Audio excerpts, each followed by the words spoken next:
Hi there, Chevy owners. Today in your 2021 Chevrolet Traverse, we're going to be taking a look at and showing you how to install Curt's 7-way vehicle wiring harness. And this is what our connector looks like when it's installed. It's a 7-way sealed connector. So we've got a spring-loaded lid on the front, and inside we've got 7 pins that'll give us all of our necessary lighting signals, as well as a charge circuit, a brake output circuit, as well as a reverse light circuit. The lighting signals include your left turn, right turn, tail lamps, and brake lamps, which will keep you DOT compliant in all states, as long as you have a trailer with no brakes. Some states require you to have brakes on the trailer over a certain size, so upgrading to a 7-way will give you the ability to install a brake controller in the vehicle and get that output sent to your trailer for the trailer brakes as well. We've got a lot of different trailer brake controllers here at etrailer, so you can check out the different designs, whether you want the traditional module located under your dash, or if you want something more hidden like Redarc's brake controller, where it's just a small tiny little knob and the rest of it's hidden behind the dash. The mounting bracket does not come included with it. You will have to provide your own mounting bracket. We've got 7-way brackets available here at etrailer, as well as no drill brackets if you need a mounting location for that bracket on your hitch. This particular hitch has a mounting bracket made onto it, but there are a lot out there that don't, and those no drill brackets are a quick and easy way to get you a mounting location without having to perform any modifications to your vehicle. It just simply clamps around your hitch. The harness that comes included with our 7-way connector has a traditional round 7-way plug that goes onto most standard 7-ways, and on the other end of our harness it is a custom fit connector that plugs directly into our vehicle, which makes this an extremely easy installation. We simply have to plug it into the connector located behind the bumper, and that's basically it. Mount up our 7-way and we're good to go. Now there is one thing you want to keep in mind when installing a 7-way on your Traverse. If we look at the mounting location provided on our hitch here and we put a 7-way on it, we can see that the 7-way connector is actually going to protrude out past the opening on the cover here at the back, so we're not going to be able to reinstall that cover when we've got this connector installed. Now that we've covered some of the features of our harness, why don't you follow along with me and we'll show you how to get it installed. It should take you about 5 minutes or less. We'll begin our installation here at the back of the vehicle. Our connector is located behind the bumper, right at about this location on the corner here on the driver's side. We're now underneath the vehicle and we're looking up the bumper in case maybe you've already had a hitch on there for a while and you just are adding the wiring later. You don't want to take this fascia off. This is our wiring harness right here, and the connector is actually right here as well. It's clipped right into the back of the vehicle. So what we can do is take a trim panel tool up in here. We'll get behind our clip and we're just going to pop it out of there.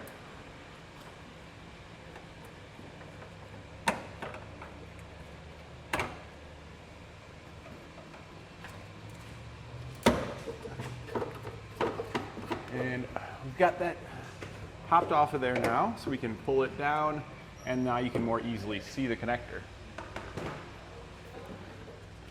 There's a dummy plug located in the connector that just protects our pins and everything, making sure that it's going to be nice and clean for us when we're ready for it.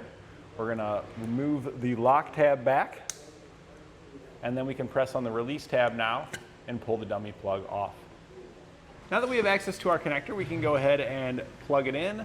What I like to do first before plugging it in though is we want to get above the exhaust, and it's a little tight right here, so I'll feed it up and over and around real quick first, just like that, and then we can just plug in the ends together here.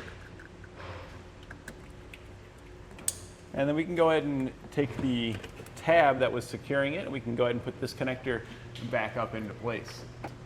We'll then just route our other end over towards the center of our hitch here. So we're going to go ahead and get the 7-way attached. This is just going to slide into the 7-way bracket.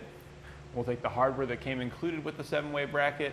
We're going to slide screws through the appropriate holes that line up with our connector, and we'll place the nuts on the other side. And then we're just going to repeat this for the 3 remaining holes. And we're just going to screw those down with a Phillips screwdriver until our connector is secure. We can then just grab the other end, the round end of our harness, and we're just going to plug this into our 7-way. We'll just line that up and give it a good squeeze, making sure that it clicks all the way in. You can test that by trying to pull it back off a little bit. It's not going to slide off of there, so we know we got it clicked in. At this point, you could take zip ties if you wanted to and secure the wiring up to your hitch just to make sure everything stays nice and neat for you.